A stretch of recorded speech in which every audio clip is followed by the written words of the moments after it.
विक्रम बेताल की कहानी। सबसे अधिक कोमल कौन? बेताल 2511वीं कहानी। बेताल का उड़कर पैर पर लौटने और राजा विक्रम का उसे दोबारा पकड़ने का सिलसिला जारी रहता है।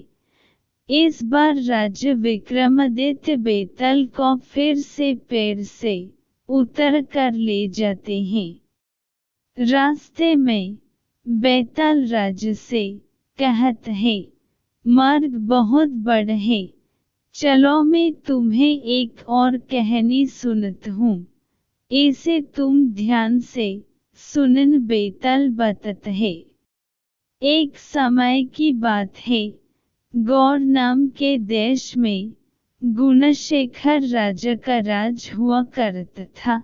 राजा इतना बलवान था कि उसकी चर्चा दूर दूर के राज्यों तक फैली हुई थी। उस राजा की 3 सुंदर बेटियां थीं। तीनों इतनी कोमल थीं कि राजा को अक्सर उनकी चिंता लगी रहती थी। राजा की सबसे बड़ी बेटी इतनी कोमल थी कि चांद के प्रकाश से ही उसके शरीर पर छाले पड़ जाते थे।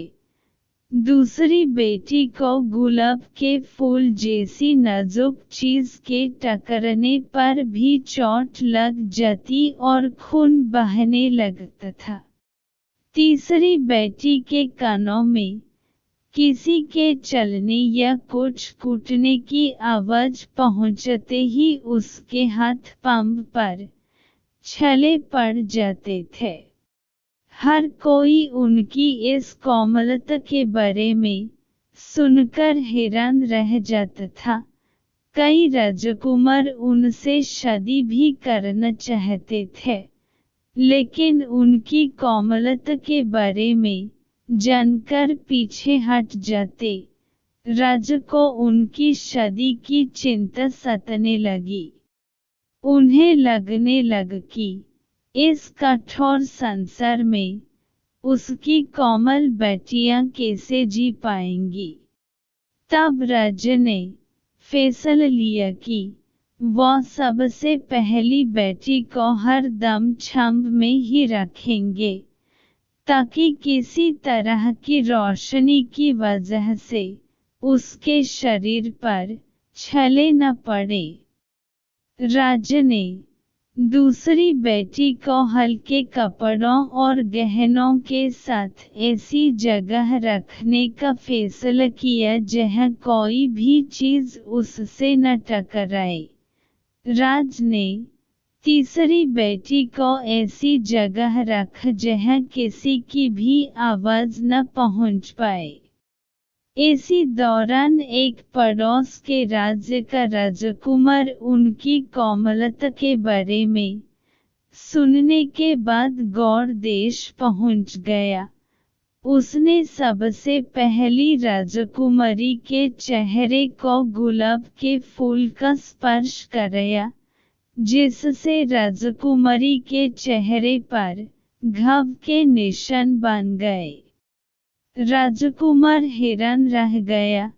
इसके बाद उसने दूसरी राजकुमारी को चांदनी रात में बाहर जाने को कहा, लेकिन जब राजकुमारी ने मना कर दिया, तो वो उसे खिड़की के पास ले गया, जहां चांद की रोशनी पड़ रही थी।